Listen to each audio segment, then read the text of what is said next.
Film Vault. Welcome everyone to the Film Vault. That is Anderson and Bryan, we're your hosts for today. How's my camera?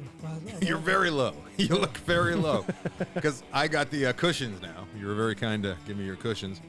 I think you're trying to prove a point or something over there. I'm not. There you go. That's a little bit better.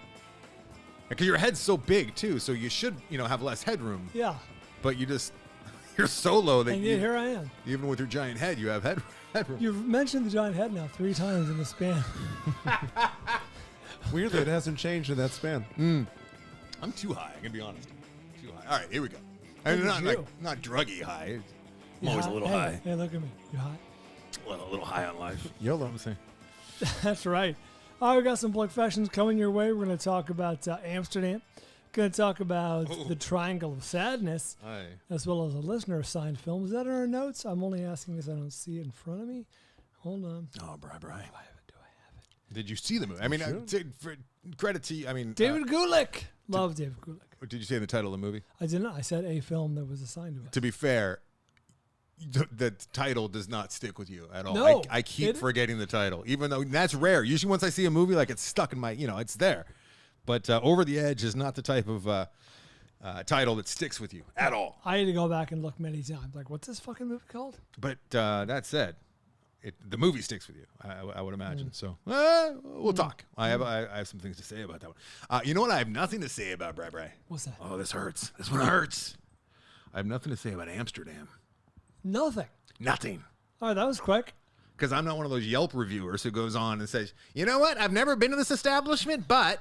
Oh, you haven't seen it? I haven't seen Amsterdam. Oh, no. Are you going to? Is it banned? I think I'm going to have to see it. You got it. It's a David O. Russell movie. Even though it's not, spoiler alert, it's not great. You got to complete the oeuvre. Well, the altar told you that one. That's right. I didn't see it either. Yeah, the Rotten Tomatoes score would have kept Brian in his... what made you go see it? Because Rotten Tomatoes told you not to. There is... I was thinking about this. There's a lot to think about while the movie's happening. And I was thinking about this. I don't think there is a director whose movies... All the movies I've seen of this director, I either love or hate. I don't think there's a David O. Russell movie I've seen that I'm like, it's okay. Interesting. I either love them or hate them. And this was... middling. This fell somewhere in those two. Right in between, in the middle. Oh, I want you to talk about it. No. The streak is still alive. Oh, really? The streak's no alive? middling films. Okay. No middling films for David O. Russell. 8. Strikeout or a home run? We'll find out. I need to One hear of the two. Foul tip into the catcher's glove. Strike 3. I mean, that's middling, right? No. All right, Strikeout on a foul tip? No. Tell your dog to shut his fucking mouth. How about that? You tell your dog to shut the fuck up. Did you hear that before he did it? Obviously not. Yeah. Yes. What am I predicting that he's Is going the door closed? Did you close the door? Oh, yes, I'm sure I did. Why is your dog doing? I'll check. I'll go check. Thanks, Avery. Thanks, Avery. I got a good excuse as to why I might did not bark more at Avery. go see the Amsterdam. Yeah, it's your racist joke. That's hilarious. No, when Avery came in today, he barked at him. Okay. I didn't go see the old Amsterdam over there. I had my ticket, went to the car. I was about to on my way to the theater. Very late You showing. had second thoughts? Avery, please. Second thoughts is not the right word. My car. God, I hate doing Produce this show. silence. You busted yourself up with your little joke that you thought of, which was produce silence, that you couldn't even say it. Like you pre-laughed. You pre-busted your stuff up with a thought. I can't compose myself. So my car got tossed for the first time in years and years. Your car got tossed. Yeah, meaning somebody someone went rifled through it. into my car. Oh. Somehow the doors were locked too. The alarm was on. Somehow they bypassed that. Aren't you on a... You're sort of not a cul-de-sac. It's the safest street I've ever lived on. Yeah, probably. I was going to say your street's very quiet. It took me by surprise when I went out to the car, and it's a bizarre set of circumstances. I can tell you this: they left the credit cards because I do have like emergency credit cards in there. They pulled them out and just tossed them. Wait, you got robbed? What'd I miss? Yeah, my car got broken into, and that's what I discovered when I was going to see Amsterdam. And it's bizarre. There was a camera, like a photography reflector, was left in its bag. Those are expensive. Kind of. I threw it away because it was used, and God knows why. So he forgot that. I'm assuming it's a he. He left that in my car. He left equipment in the car? He left something in my car, and he took off with 10-year-old Vicodin. So he was obviously just looking for drugs. And here's the weirdest part. Couldn't he have sold the Reflector. I think he might have stole that from another car, and he was so excited to see the Viking in his hot little hand. Oh, I thought it was your reflector. No. He left, like, that was new. That's a pretty good trade. I threw it away, though, because it was the reflector. I took it out. It was in working order, but it was, like, kind of peeling away. It was old. It was a Newer, so it's not. It's like the heroin board you got from Costco. I don't know what he was doing with that. And why did he leave it in my car? Maybe he was, I don't know. So the car Probably felt violated. down. I went inside. I'm like, Jillian, please tell me you're looking for something in the car. She's like, no. And so he got 12-year-old or 10-year-old Vicodin, which I had recently procured at an estate sale. I probably shouldn't admit that, but, I was buying things and at the estate sale. I've heard this story. I went into the, sometimes you look in the medicine cabinet and, like, the people that no longer live there will have, like, very old pain medication. I got a bad back. Sometimes you cop, I forgot it was in there. It's been in there for maybe a week and a half. It's the first time in ever that car has ever had drugs in it. You should try Feels. It's the first time ever that car has ever had pain medication in it, opiates. That's hard ever. to believe. And within 10 days, no, Well, it's Jillian true. might have a habit. Within 10 days, somebody sniffs it out. It's fucking bizarre. And so, yeah, I was, I had Was to the pill bottle visible? Could they see? No, it was in the center console. I forgot it was even in there. It was on the dashboard like a hula girl. That's right. I'm like, Jillian, they got nothing. They took nothing. And, there's a couple there's some Ray-Ban sunglasses and stuff in there. All of Atticus's hockey equipment was in there.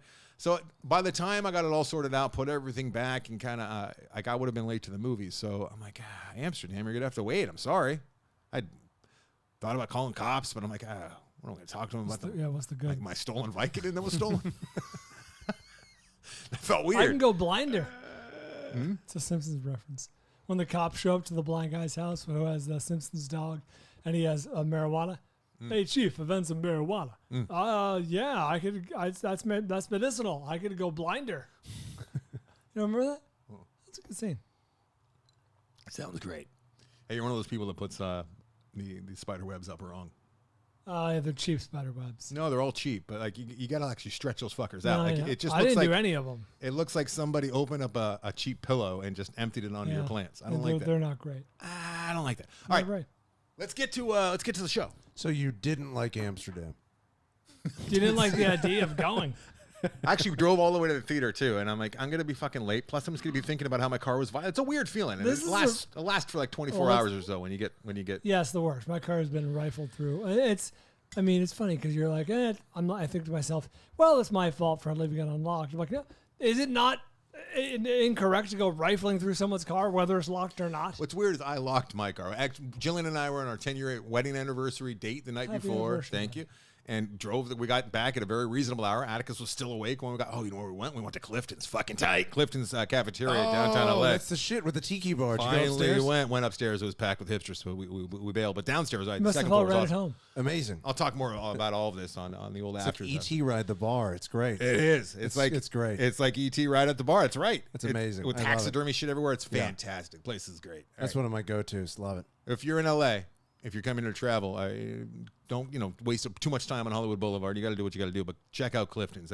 I'd never been there. Been reading like about 4 bars in one. It's amazing. Hearing about it for years. Wow. It was open in 1931. 1931. Yeah, multiple stories. It's a cafeteria. I can't imagine going downtown. Open in 1931, and then it shuttered for like 30 years or something, and then they opened it back up not too long ago and restored it to its original splendor and beauty. And it was just a cafeteria that people just go in there and like take for granted, I guess, back in the 30s, 40s. You would like, there's bougie ballroom dancing on one level. I do like the idea of it, but and tuxes listen, if I was on trial for my life and required to show up at the courthouse downtown, I would consider it.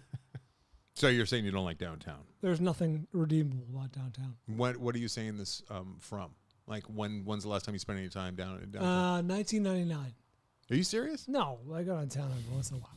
Because I mean, they didn't even have a supermarket down there for the longest time. I know. I was at USC when they built the fucking Staples Center. I used to go there when I was in film school, and we'd shoot stuff on the streets on like Saturdays and Sundays. Like you could shoot a zombie apocalypse. Like everyone's gone. Yep, it was. Yeah, it's hard to explain to people who only know the Staples Center era, whatever it's called now, Bitcoin.com. It was a ghost town. It's a total ghost town. It's starting to die out again, too, because all the hipsters or the young people that moved out there who wanted to live that lifestyle are now looking for cul-de-sacs with their families because they're aging out. So. Like, stay away, they rob your car. They rob your stolen Viking. All right, quick notes from last week. Yes, I heard from many of you, and rightfully so, about my number one pick on last week's episode not being gay, at least not his character, the way that it was written. for the screen in The Fifth Element, talking about Chris Oh, Tucker. Chris Tucker. Ruby Rod. In my defense, even though you're absolutely right and he shouldn't have been on the list. In my defense, he sounded gay. In my defense, he had a list. I thought of this, and I have thought of this like prior to putting him on the list. I've thought, especially learning what I learned about Chris Tucker afterwards. I would imagine, and this is all just conjecture. I would imagine that Luc Besson wrote him as gay, and he was written as gay, and he was going to be a gay character. And Chris Tucker's like, I love this character, but let's have him get down with the ladies. Maybe it was like a futuristic prince, like I saw some people suggesting. However, I would think that Chris Tucker's like, look, I'll do this character, I'll be flamboyant for you, but I don't want to be gay. Right. I could see that happening. Okay. Either way, yeah, sure. he's not a gay character. Shouldn't have been number one on my list. Shouldn't have been on my list, period. So I'm going with the man baby bully from Pee-wee. Do you think he's gay? Francis Buxton? Yeah, I think he's gay. He's gay? I think it might be. We get a thing for Pee-wee. I would argue that he's less gay than Chris Tucker. I mean, I can't have Chris Tucker on my list anymore because you see he goes down on women and whatnot. Allegedly. Which it was also pointed out to me, I believe, on the Patreon message board that a comment section that for a gay man, that apparently that's the worst thing you can do.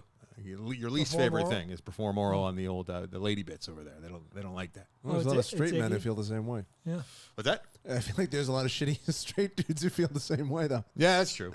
A lot of people do feel that way. Yeah, it's a We power just move more than anything else. Start spreading the rumor that if you don't like that, you're gay.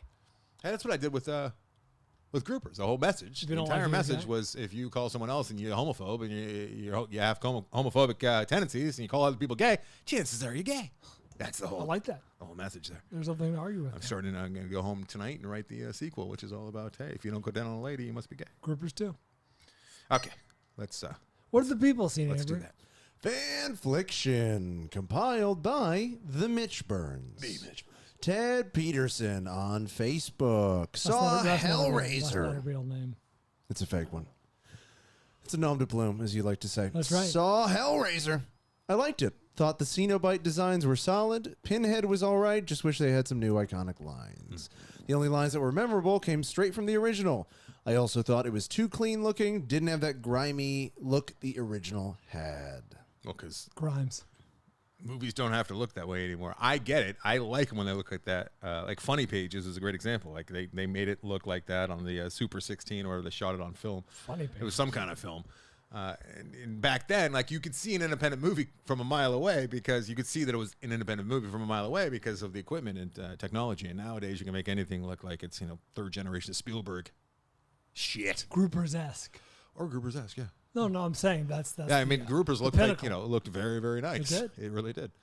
You would not know that was well. Parts of it did. We tried to grime it up for certain. Each of the 5 sections has a completely different look. if There you're were paying 5 attention. sections. In Groupers. Yeah, 5 sections. Chris Wolfing I on gotta Facebook. revisit that movie. Watch Mongol, based on Anderson's recommendation. Mongrel? Mongol. Anderson has no recollection. I am also a history buff and fascinated by Genghis Oh Khan's yeah, yeah, of story. course. Yeah. Mongol. Yes, I That's was right. thinking recent. Yes. I really enjoyed the movie and was glad it focused on his early life as his story is too epic to tell in one 2-hour movie. That is true. It's all about Genghis Khan, and he came up on top 5 male royals. And what I really liked about it is because we all have these ideas of Genghis Khan, right? And they really humanized him. It made you actually see what he was after, what he was trying to do, and not just like a completely maniacal, power hungry fuck, which is what we all think of. Right? Yeah, according to most historians, the most accurate portrayal of the man was in Bill and Ted. I don't know if you knew that. I don't think I did know that. I always thought it was John Wayne. The second place. It's somewhere in between. They go back and forth, like Roosevelt and Washington and Lincoln. Good show, and it looks like they're making a sequel soon. Where's Good the rest of it? You cut them off. Good show. I don't know. It's not a show. Maybe it's British. Good show. Good show. Jolly good. And it looked like they're making a sequel soon. Not Listener X on Twitter, Beyond the Infinite 2 minutes. My brain was wrecked at the 30-minute mark when the film literally took a turn. My brain was erect. All I could think is, what the fuck just happened? What the fuck just happened? I felt like what David Blaine fans must feel like when he pulls a quarter out of their ear. It really was a magic trick of a movie. Fuck, I love that movie. Phalif on Reddit. Terrifier 2. What is that? People are digging their Terrifier. It was so depraved, I felt like I was doing something illegal watching it. I know that feeling. Sounds I've had about that. I've had that a lot. I was half expecting audience members to start jacking off in their seats to add to the seedy ambiance. How many stars does that sound like, Brian? That sounds like 3, right down the middle. And thus concludes the fan That's it. flick. Fanfliction. Hey, Brian, I'm gonna ask you. I'm gonna button hook you here. Do it. Or butthole you, as you went Don't do that. Don't do that. text. Brian auto-corrected to butthold earlier That when he was was trying to. button hold. No, I think it was butthole. I'm looking at it right now. Buddy. I don't read too good. Okay. But I sent you and Avery an invitation to become part of a member of an exclusive group. Ah, yes. I was too busy seeing Amsterdam. On an touche. On an app called Relay, Right. which is a app that I'm doing a little bit of work with and getting the ins and the outs and learning about it from one of its creators. And it's made for people like us and this show Really and smart our listeners. people. Yeah, it's really, really interesting. And I think, and I would have liked you to have taken a look at it, but I think what we're going to do is kind of try and integrate it into our show with our audience, at least with Patreon, like, you know, the tried and true. Okay. And what it is, it's you can go on there. It's very, very early stages, so there's not a lot of content on there right now. But it's same as TikTok and Instagram in the sense that you do videos. Any user can do like a 30-second video, whatever you like, whatever, as long as it's about the movie that it's in the category of. So you can look up any movie, look for the user reviews that are video reviews, real-time reviews sometimes, like real quick, just 30 seconds of somebody talking about a movie, what they thought about it. Sometimes they're real creative where they got like edits and whatnot. And I love this, especially as somebody who doesn't read too good. And I love the idea of maybe getting some listeners on our own little club, in our own little like section, which I invited you and Avery. We would be the original 3. I haven't gotten there yet. I'm doing it now. Actually, All right, so you got the invitation, right? I'm looking Yeah, for it. yeah. Yes, I got it as well. And you can look up I'm going to any poke movie. around on this. It's Relay, Reelay. I've already told a few friends of mine about it, and I am digging it so far. And I'm not much of a social media guy, but this one makes you stay in your lane, and it's movie-related. So a social media app, movie-related, I think I'm in. So far, I'm in. Sounds like you're in. So I love looking at it, especially like when I'm in a drive-through. Like I guess that's when, you know, when most people have downtime. I'm just sitting in a drive-through waiting, you know, to pick up some food for the wife or something. Relay time. You're just browsing reviews? Browsing reviews, maybe making my. I made one when I was in the car with my dog. Amsterdam looks good. I had my Too bad I dog didn't see it. review Hachi, a dog's tail. Nice. I love that Hachi. I love both Hachis actually. Hachiko too, the original, fucking tight. All right, here we go. Should I briefly do a pre-flexion on Amsterdam? No, just let. I'd like to. I hear didn't it. make hardly any notes. I thought you were going to talk about it. I can hear about it because I'm going to talk about one too that you're not. You know, you don't have. I'm going to talk about Emily the Criminal. I saw that. Amsterdam is a 2022 film written and directed by David O. Russell, starring Christian Bale, John David Washington, Margot Robbie, Chris Rock, Rami Malek, Anya Taylor-Joy, Zoe Saldana, Mike Myers, Michael Shannon, Timothy Olyphant, Taylor Swift, Ed Begley Jr., Robert De Niro. Mm-hmm. It's a big cast. 34% on Rotten Tomatoes. Feels about right. In theaters now, as I alluded to earlier. Yes. Keep going. I want to ask you a question. Okay. As I alluded to earlier, this is this falls into one of 2 David O. Russell categories for me. Off the top of my head, very much love Three Kings. Very much love the Hustle, American Hustle. Very much love The Fighter. Then there's the movies I don't care for. Silver Linings Playbook would probably be the best of the bad. But there's also Huckabees. You hate the Huckabees. In Amsterdam. What was the Wonder Mop? Wasn't there with the Wonder Mop? That wasn't Joy. good. I don't think you saw Joy. it. I didn't see it because that might have been fall in the middle. I mean, you love The Fighter. Fighter's awesome. Yeah. Yeah. What about Spanking the Monkey? You ever That's a seen great that? movie. I love that You've seen movie. the Spanking the Yeah, Monkey? I've seen it. You've seen Spanking the Monkey? Yes, I have. That shocks me. I'm It's surprised really by good. that. It's a dark comedy. Ooh, Creeps. We're doing Creeps, top 5 Creeps on this week's episode. We are going to be highlighting is the mom Creeps. the creep? There's some creeps in and around that movie. But yeah, we're going to be highlighting Creeps. But, oh, my God, there's a lot of creeps in movies. My God. We should have broken this up into many, many different think so? subcategories. Subs for the creeps. There's yeah. a lot of creeps. But I don't know what the categories would be. You know my favorite David O. Russell movie is Flirting with Disaster. Yes, he still love has it. not surpassed Flirt. Now, right behind it is American Hustle. Fucking love that movie. But Flirting with Disaster is still his fillet. Love it. It's his fillet, Brad. That's a bad comparison Why is that? to a mediocre cut of meat. Are you going to continue this? Because you did this a couple Everyone weeks ago, knows too. the ribeye is the best. It's not true. It's bone in a ribeye. It's not true. Filet is it's the best. It's the finest cut of meat. A lot of Brad. people think that. Oh my God, he's one of those people. He's one of those people who thinks he has the answers, but he doesn't. But he doesn't care. If you're a filet man, I'm not going to be. He doesn't even care because it choices. makes him feel better. It makes him feel superior. Like, look at these fools thinking filet's the best. Just with ribeye. feels good to say. I mean, I get that feeling because I feel that way with movies all the time. Look at these idiots. That's your defining character. That's why you do the show.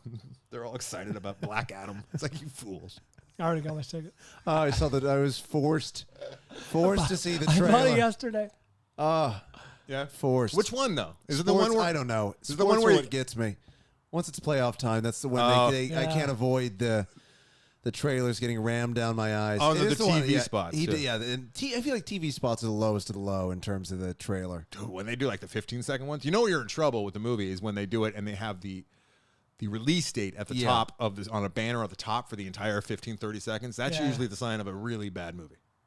I've noticed. I just saw The Rock, Pierce Brosnan with a yeah. beard, That's and then right. a man with wings, and I was like, "What the fuck?" He looks like Danny Wonderstone or whatever. Fuck is this? Burt Wonderstone. Burt Wonderstone. He looks like he's about to do some magic, right? He does actually. Yeah. Yeah. I already got my ticket.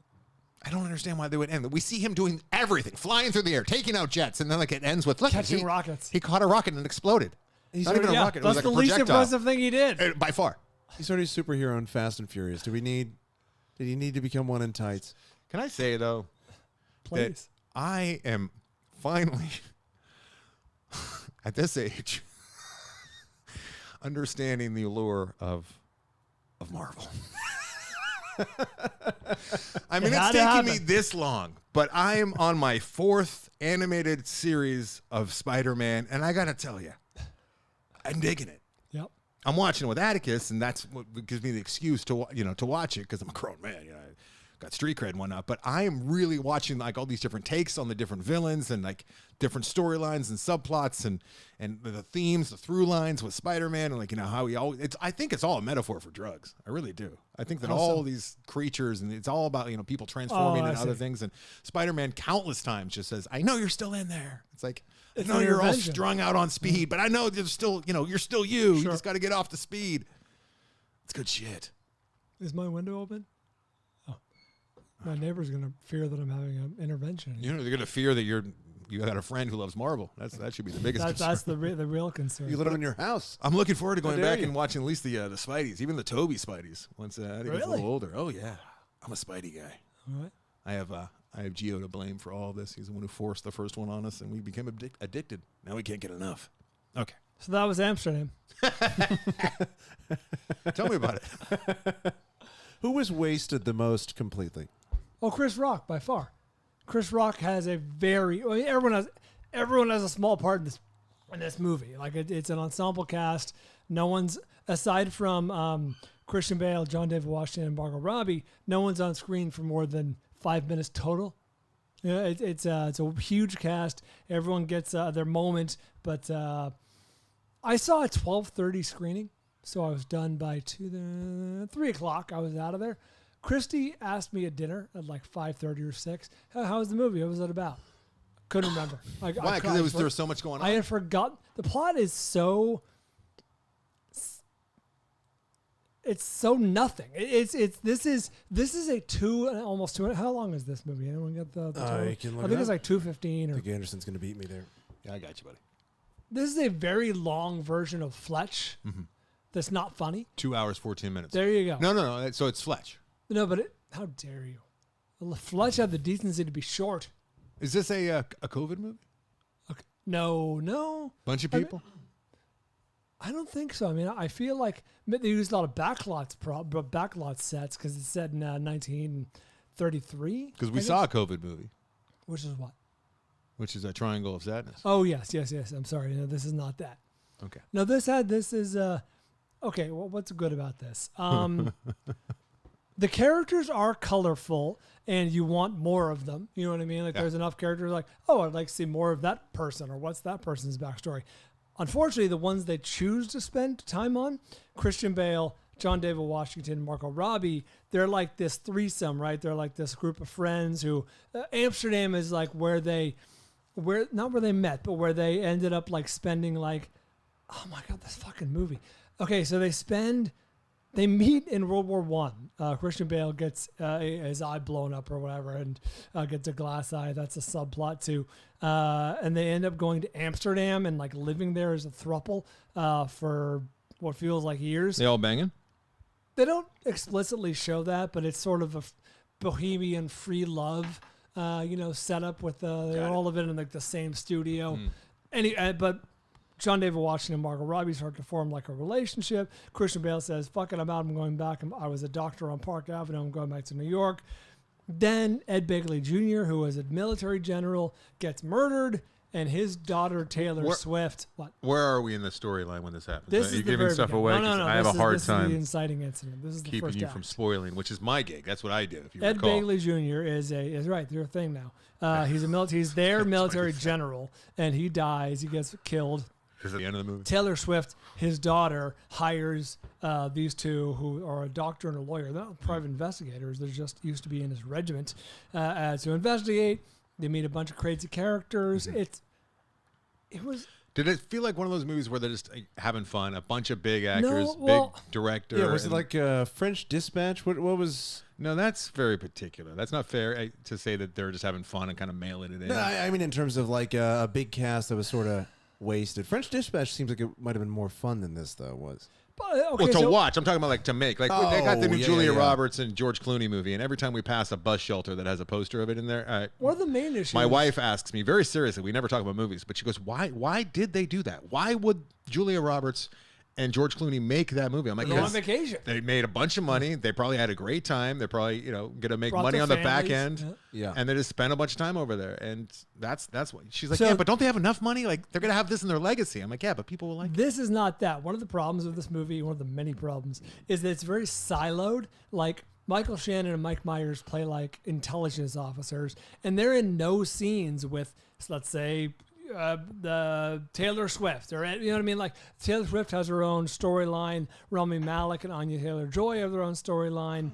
Zoe Saldana has her own. They rarely interact. It sounds like a Netflix movie. There's a little bit of interaction, of course, but like mix it up. Why didn't they just pare it down then? That's kind of the theme so far this fall. Like every movie I'm seeing is like that could have used a haircut. Yeah, this should have been an hour and 45-minute movie. Fletch should have been a short, or maybe not made. You know what I mean? That'd be the ultimate haircut. It should have just stayed as the little top poster on Roku. Yeah. It should have just been a trailer that never got funded. Little banner on Roku. That's it.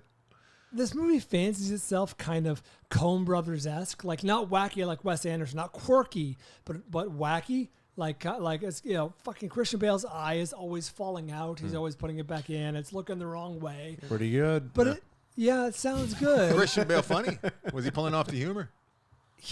The performances were all fine. They're all. Here was my question. Okay. My question is: no one stood out. Ever liked a movie that Rotten Tomatoes told you wouldn't like? Have you ever gone against the grain? Didn't we just talk about? We did this a few years ago. We did this 2 weeks topic. ago. We did the fucking Florence Pugh. What's the one that's against Don't Worry, Darling. You think that you like that movie, but we just trashed it for like the majority it has of our problems. It has massive problems. Overall, I enjoyed it. Okay, I mean, do you give it a recommend? Yes, for sure. Gives it 3 stars. That's right, 3 stars, just above average.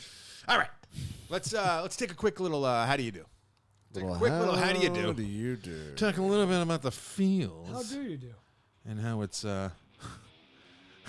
it's helping us. Oh no, I got a confession to make. What's that? About feels? Yes.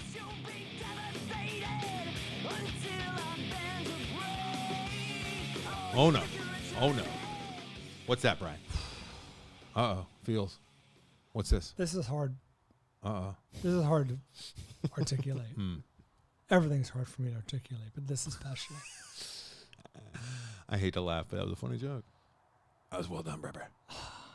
I'm not proud of what I've done, and I'm throwing myself upon the mercy of the court for my transgression. Okay. I cheated on Fields. What? I did. I cheated on Fields. I don't understand. Like, this is a bit? No, I cheated on Fields, and I paid the price. Did you YOLO it with some other stuff? I don't know if we're supposed to be talking about other. Don't name names. I'm not going to name names, but some low quality CBD gummies Inferior. came through the Corolla studios. Oh, yeah? I'm like, I like CBD. Yeah, Brian, I'll just look at take Brian. that. I'm not going to let anything go to waste. Brian's like the CBD head over there. That's right. I'm like, I'm not going to let these go to waste. Took them home, started using them. There were like 2 weeks worth, and after a week or so, Yeah. my tongue started to like go numb. What? Not numb as in like I couldn't feel it. Numb as in, do you know the sensation of like when have you guys ever tongue's sucked asleep. on, you suck on a zinc lozenge and then like for the next hour or two, like nothing tastes right. Yeah. Even water tastes kind Yeah, of weird. yeah, we all know that. Yeah. That was me. And I Googled, I'm like, what is going on with CBD, tongue, blah, blah, blah. And there's articles about like, low quality CBD can mess with your tongue. Interesting. I said, never again. Yeah, So I turned my back on my beloved Fields. You don't like CBD, you like Feels. Yeah. Yes, That's what you learned. Premium, high quality CBD. And feels like you actually literally put it under your tongue with the tincture yes, stuff. And to- nothing. I've never had anything Yes, remotely to that like point, I've never had anything remotely close to that. Feels is the experience. best. Feels. I mean, that the proof is in the pudding, you guys. Get the high quality CBD. Start feeling better with Feels. Become a member today by going to feels.com/TFE and get you 50% off your first order with free shipping. Free. Don't make the mistake that I made. Go to feals.com/TFE to become a member. Mute his mic. And you'll get 50% off automatically taken off 50. your first order with free shipping. Free. I heard that. Feels.com/TFE. What's your hype, man?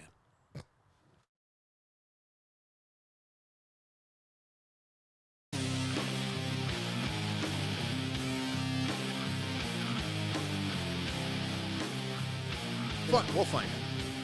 We'll fix it. Fix it in post. No, we won't. All right, where are we going? We're going Over the Edge. 1979's Over the Edge. Thanks to David Gulick. Or are we going to Triangle of Sadness? What are we doing here? What are we doing? Over the Hedge is a 2006 animated film Over by the Hedge. DreamWorks, starring the voice talents of Stop Bruce it, Brian. Willis, It's confusing enough Steve listening to you Carell, and not being able to and understand. Wanda Sykes. This What? is not helping. What This happened? You're being a fool. This is a closing bit. Why are you interrupting? It really is. It's a closing. I thought you were a hype man. According to sources, Kurt Cobain said that Over the Edge, the 1979 I Matt saw Dillon the movie. wrong movie. Oh my God, this is a God, do horrible I bit. feel foolish. Over the Edge, according to Kurt Cobain's sources, pretty much defined my whole personality. He said This would be a good time for Make Your Joke. it was really cool. Total anarchy is what Kurt Cobain said, and then that's what I have to say about Over the Edge. David Gulick found this one. I forget how he's seen it a number of times. He's probably seen it 4 or 5 times now. Over the Edge is a 1979 film directed by Jonathan Kaplan. He has had quite a career. He directed this, Project X. Ever you watch Project X? I loved the Project X. Yeah, I used to I watch think it I as a might kid all the time. go back to it. I'll be like, what did they do with that monkey? I'm not sure if I really dig this, but I remember Project. Oh, Jesus Christ. The Accused and Bad Girls. I just finished Charlotte's Web with Atticus a couple nights ago. I'll get Dusty in the room. For me. Daddy. Dude, I was totally, you're not going to get the reference because you've never seen it because you're a fool. How do you know I haven't seen it? Because it's come on. How do you know I haven't seen Come on. You've never seen Come I On. thought you were talking about Charlotte's Web. No, Come On. There's a scene That I there haven't seen. where he's crying when reading The Star Child to his nephew, and kid's like, "You crying again?" He's like, "No." That was me in the bed with the old Atticus. And I was like laying on thick too because I wanted him to cry as well. I didn't want to be the only one. And he's just like, "Why are you still crying?" I'm like, "You're an evil little fucker." All right. Over the Edge stars Michael Kramer, Matt Dillon in his first role, and Pamela Ludwig. 83%, a shocking 83% of Rotten Tomatoes. Jesus. You can rent this, and we were assigned this film. We were. So you do your recon, which I appreciate. You talked to David, I assume, before this episode. What is going on in that man's head? What do you mean? This is another one of these like forgotten films from the late 70s, early 80s. There was a slew of like gang films that came out in 79 in particular, including The Warriors and The Wanderers. There's a Boulevard Nights, I think it's called, which I haven't seen. But this movie actually got held up because they were afraid of all the there was already so many. So much backlash. there's so much gang violence attention. and teenage violence happening in theaters in the summer in the year of '79. Really? At some of the screenings of these other movies that they held it off and they were afraid of Over the Edge. So Over the Edge tells a story of like the White Projects, essentially. It's in this place called New Granada, right? A planned community. And it's a planned community, and it's supposed to Well, be it's funny like because some houses are very, very nice, and then there's the fucking the tenement. there's a tenement, but the whole town is like planned, and it's supposed to be suburbia, utopia, like the future of how we're all going to live, right? And this is very cutting edge stuff back in '79. This is based on some true events. And it's based on true events, like some stuff that happened in the Bay Area in 1973. It was in Foster City. Oh, sorry. You guys Was it really? Sorry. That's so cool. I got excited about it. I didn't know that. Foster City? Whoa. Do you have a whole new perspective? Totally. You know what? I deserve that. I got a little excited when I was doing my research. It was like, there was a planned community called Foster City. I'm like, that my uncle lives in Foster City. Mm-hmm. I've been there many times. Mm-hmm. It's a nice little, if you ever flown in SFO, you flew right over Let's Foster mark City. this and send this to like the people that write up podcasts. Like maybe New York Times might want to report on this section of the show. I think they might retract his bestsellers. They might. Oh, that's set in stone, buddy. New York Times, Stricken. past bestseller. All right, so yeah, it's the White Projects, and it's these kids that are, whether it realized it or not, miscreants. it was like it was actually happening at the time where this was kind of the first generation that were like part of the latchkey kid generation. Foster City. And I was like part of that for sure. I was, oldest of four, and we'd come home from school. Yeah. With my mom, she worked nights, so she'd be sleeping, or she'd be like awake but barely. Yeah, having a but coffee. Usually sleeping, and my dad would be at work, and we would just have the run of the house and taking care of ourselves and looking for bad my things to do. entire youth was just get home from school, kill an hour or two until parents come home. Right. And a lot of those kids were out on the streets or at the teen rec center down the street, as was the case with this one. They all love weed so much. These are young kids. One kid in particular, I fucking love that kid, is like frying his balls off on acid. And I don't know if they actually gave the kid acid. That kid was the most enjoyable part of the He film. was sweating so profuse. And I've never seen a kid that young and that innocent. When I say young, he was probably 13, 14. Back, this was my youth. Like, these kids were the age I was when I started like smoking cigarettes, drinking regularly, and doing drugs. So I related to a lot of these kids. However, I was never shooting guns at cops. And that part was problematic. I wasn't nearly as much of an asshole, just uncaring. I was an uncaring prick for sure. And there's all sorts of vandalism in my wake, but I had empathy for others, and these kids did not. And I think that's one of the problems with this story, which is kind of aimless, and it's just youth rebelling against authority, right? Ultimately, and youth without sports. Like, this is what sports are for, I think, because you need organized sports for some of these kids what to get goes their on in aggression this out. town? Now, let me read you a note that I wrote because you and I are kind of lining up on this. I said, this is actually the last note I wrote because I was getting frustrated with this film. I said, outside of the main character, and even then, marginal, none of the kids are particularly sympathetic. Yeah. Like, who or what am I supposed to be invested in? And it's interesting in reading up on this movie. I don't need to be like goody two-shoes to root for him, but I'm like, what? I'm not invested in any of this. There's a riot scene that happens in the movie. That's pretty rough. And the riot scene, there's a shot of the lead kid, Carl, saying, that's enough, and walking away from that. He it's almost like he's gotten past, a watershed mark in his life, and a benchmark in his life, and he's moving on to the next phase. Yeah, watershed works. It does. Okay. And he's he's grown in that moment. That was actually part of the reshoots to make him a little bit sympathetic. Because and talking to Gulick about this, I think that this movie was actually written to scare parents and was not written from the point of view of the kids at all, but it was almost written as like a horror film for older audiences. Like a warning kind of. Interesting. Like a warning, and also like these kids are shitheads and they need to be stopped. Lest these be your kids. And they're in your town. And they could be in your town. I think help you that's party what, down. Instead of like it being sympathetic, which this feels like a prequel to Suburbia, which is one of my all-time I favorites. wrote that down too. It feels like what Suburbia was, and then 10 years later, that's what those kids became, is Suburbia. But the Suburbia kids, Penelope Sphere's Suburbia, they were good kids. They were like not good kids, but they meant well, even though they're racist to today's standards and whatnot. Oh boy, I'm out of this. We got to know their character a lot better. We got to see that they cared for one another, and they were like a tight knit group and like family. Yeah, these kids were just up to no good. They were just shitheads. Yeah, Yeah. It sucked. So Didn't like. And then there's an explosion in this. There sure is. That was nuclear. It was. It must have cleared many miles. And there was nothing in this shack that would lead you to believe the nuclear power of this explosion. What? There's a fireball that is one of the largest ever filmed. A car goes into a building without giving anything away. A car drifts into a building, and we've seen inside this building, and it contains board games, maybe some benches. Yeah. Dangerous.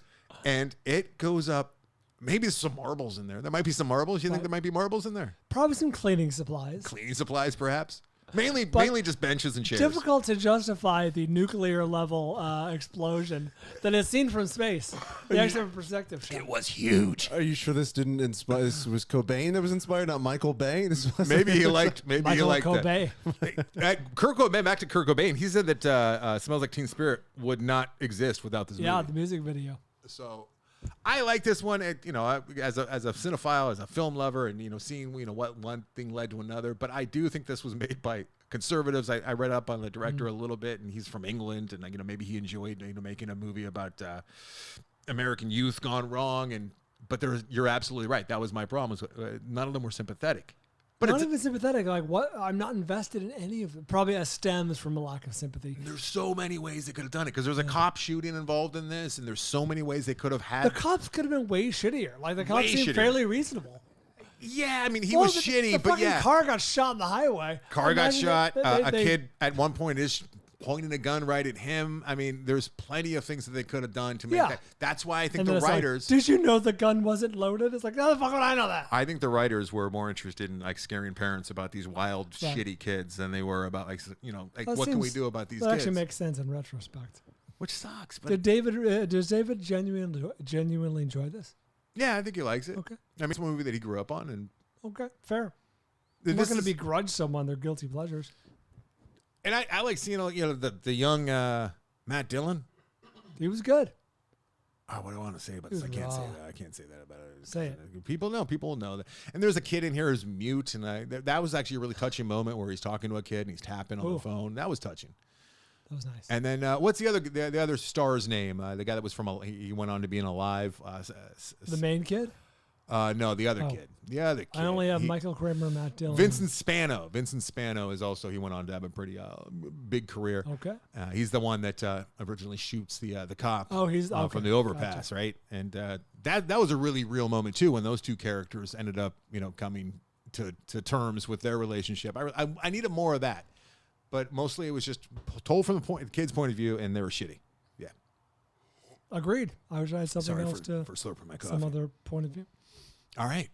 Let's get to the big, sexy meat and potatoes. This is the big, sexy? What? Triangle of Sadness? Yeah, fuck yeah. What do you mean? Triangle of Sadness. It's not that big. How many screens is this on? Look on Box Office Mojo. I'm curious. Well, I mean, people are actually have access to 8 minutes standing ovation at Cannes, and it won the big one over there, right? It won Cannes. It won the Palme d'Or. The Palme d'Or. Dior. The Golden Palm. All right, I'm going to set a timer for 8 minutes just so that we can give it its respect. All right. They've started clapping. No, I haven't started it yet. And where do I find this? I'm at it. What's that? What am I looking at? What's that? Go to Box Office Mojo. Oh, he wants to see how much. Box Office Mojo. He wants to see how much it made. Oh, shit. Sorry. I got on IMDb. Ryan. Does it say number of screens? I mean, it just came out this week, and it's not on. I don't care. Yeah, I see what you're saying. Yeah, I had to travel to see this one. All right. Worth traveling for. Says I. The movie just ended. Triangle of at the Cannes, and they're all standing up to clap. All right, that was Triangle of Sadness. 2022 film written and directed by Robert Ostlund. He Ruben. is what? Ruben. Oh, what did I say? Robert. Oh yeah, Ruben. I even have Ruben. Respect. Ruben, respect. Right. Director and writer of The Square, as well as Force Majeure, if you've seen either of those films. And Play was the first one that he made, which I have not seen. You and I should both see that. Play was his first one. This is only his fourth film.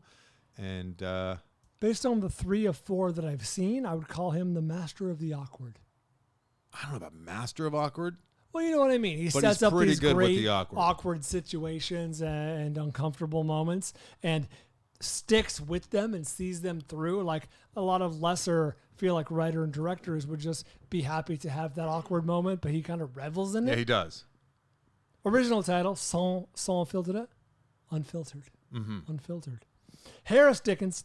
You're not going to recognize most of these names. He's from The King's Man. Never heard. We didn't see the King's Man. Harris Dickinson. He is like the lead kid in The King's Man, which really? neither one of us saw, I guess, right?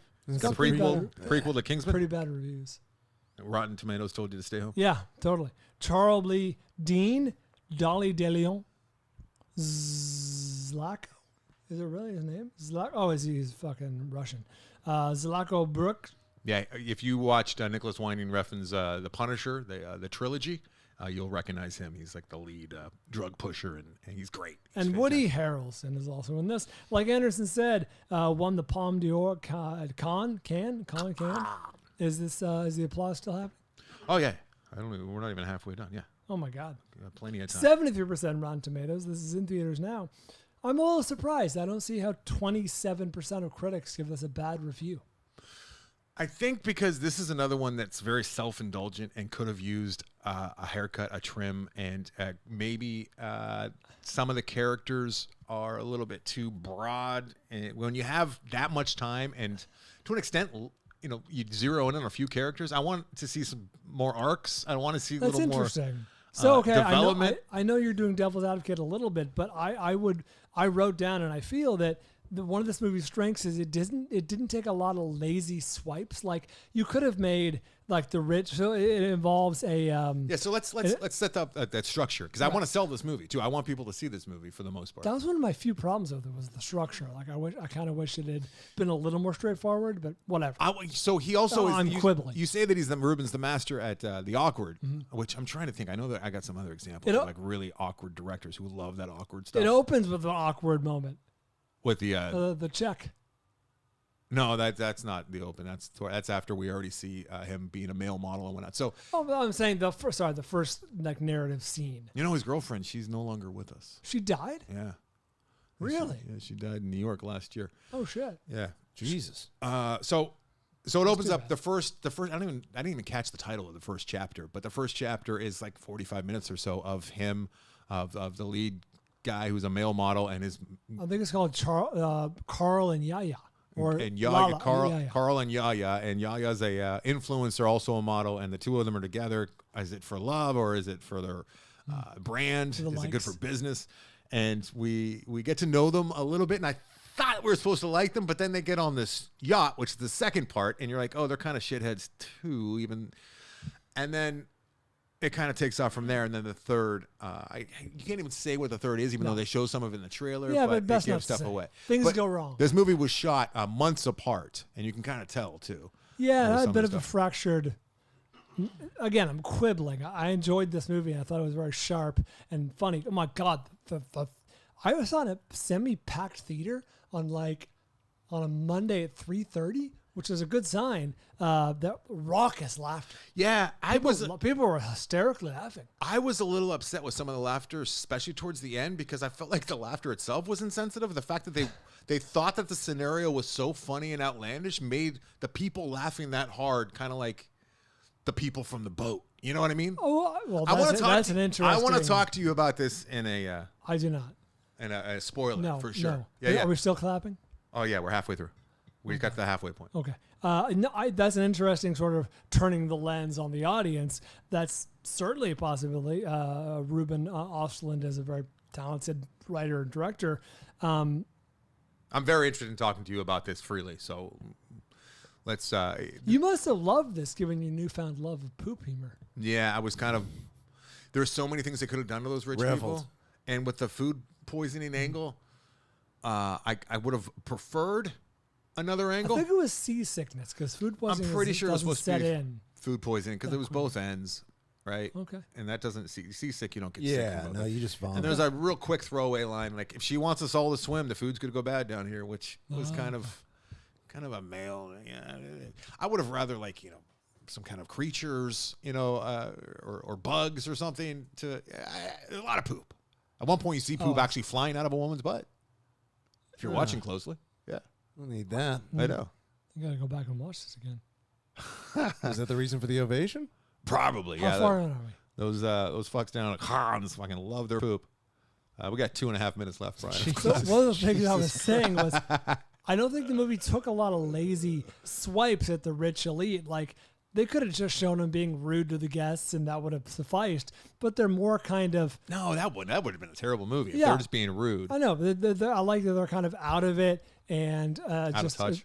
out of touch and aloof. Mm-hmm. You know what I mean? Tone deaf. You know what? We see how it's as the two of you and I watch Below Deck. I watch it pretty religiously. Like I watch it a lot, all the seasons. I love that show.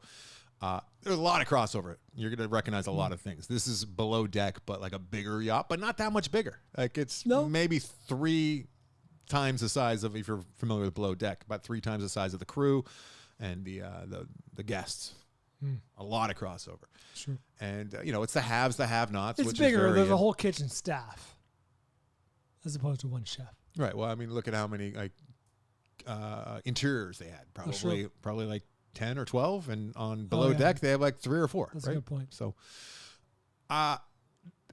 also like he just like when you think of the square, like you probably think like I do, and most people do, of the Monkey Man in the dinner scene, right? Which is very similar in tone and theme to this. That's what I'm saying. Like that's an awkward scene, but it like a lesser director would have cut that off at a certain point. It goes to uncomfortable lengths. Mm-hmm. He keeps going and going, and he does tableaus. Like a lot of these scenes could have been completely cut from the movie, and you would still be able to follow the story, right? Like indeed, all this stuff with the sad and where the story is remarkably simple. The title comes from the triangle of sadness right in the beginning. And if you've seen the trailer where he's being with is he with the expensive brand or the cheap brand? Happy or grimacing? Grumpy. Very, very funny. That was so well done. The lenses that he uses. I mean, this looks fucking fantastic. It looks great. And they did a really smart thing where I think they probably got Woody for a day or 2. I mean, they barely used Woody. They probably he felt like he was there the whole time. We're going to pay you $10,000 and you can drink all you want. I don't know if that's what they did, but I think that they got him for a very limited time. And COVID restrictions were all in place while they were shooting this. And Ruben said that if COVID, because they kept getting, they just stopped clapping finally. Oh, okay. Ruben had said that in an interview that I read ovation. that if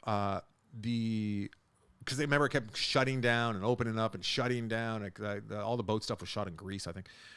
If it shot down 2 days earlier, because it shot down right after they finished the middle part, they wouldn't have had a movie. Like they wouldn't have been able to do anything. Interesting. So they got real lucky here. I feel like they destroyed that boat.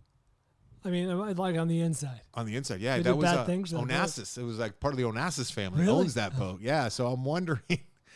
I mean, they had a full cleaning crew. We see that in the movie, and they actually had to shoot them cleaning it. So maybe they, knocked down a couple birds with one stone there. But I really want to talk to you about this off air. So let's wrap it up. Nope. I recommend this movie. As do I. I wish it was shorter. I mean, part of its strength though is letting those scenes linger, those very uncomfortable scenes. It's not a tight movie, but it's effective.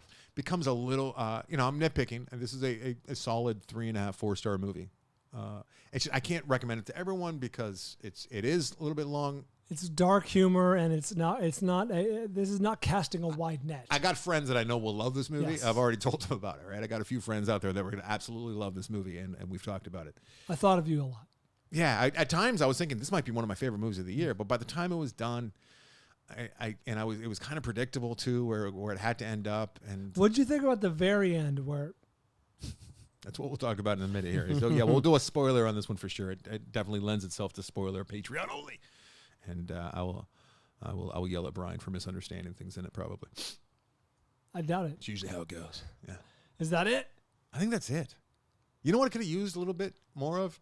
Amsterdam? No, that's fine. We'll talk about that later. The laughter in the theater. I really wanted to explore that with you, Brian. People were guffawing.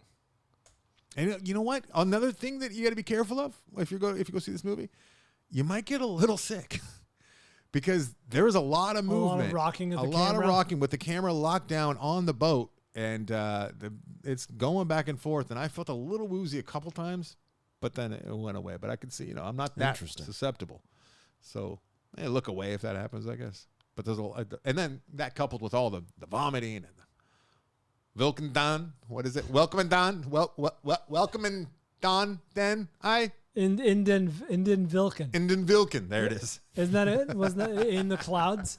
Yes, There's one character who has suffered a stroke, and all she can say is Inden Vilken. And it was very fun. And she says 9 a few times. Yeah, she says 9 a few times, and into Vilken, you hear it, and they use it kind of perfectly as like little taglines, the punchlines, like everything's just gone, and then you can just hear her say it faintly in the background. There's some really clever, some very funny astute stuff. filmmaking here for sure. Yeah, if this seems appealing to you, you'll probably like it. It's hard to sell for the average person. I remember Force Majeure. I think it came up Sundance Research years and years ago. We were both talking about it. It was on our radar before it came out, and I remember being not deeply disappointed, but it did not. It was just too subtle, and I feel like he's kind of. And there was a lot of dialogue. It was dialogue heavy. You know what I mean? A lot more happens in this movie. Yeah, you show a shitload more. You show a lot more in this one for sure. A lot. That's good, Brian. I see what you're saying. And there's some great characters in here too. Some very, very good characters. All right. I guess we'll get out of here. All right. Thanks, David Gulick, for assigning us Over the Edge. If you guys want to be one who assigns us a film, join Patreon at the assigner level. That's right. After 6 months, actually, you can prepay. Anderson allows that. I do. You can do a full 12 months. 12 months at once. And then we owe you 2 movies. And you get I think it's 12% off if you do it that way. Really? So, smart. Yeah. All right. Thanks, David. Thanks to Fist Fight in the Parking Lot. They are our feature artists this week. Check them out at AndersonandBryan.com. Anderson and Bryan. Oh, look at that. The YouTube link. Nice. AndersonandBryan.com is where you go for the Amazon banner. It's also our Instagram handle, Anderson and Bryan.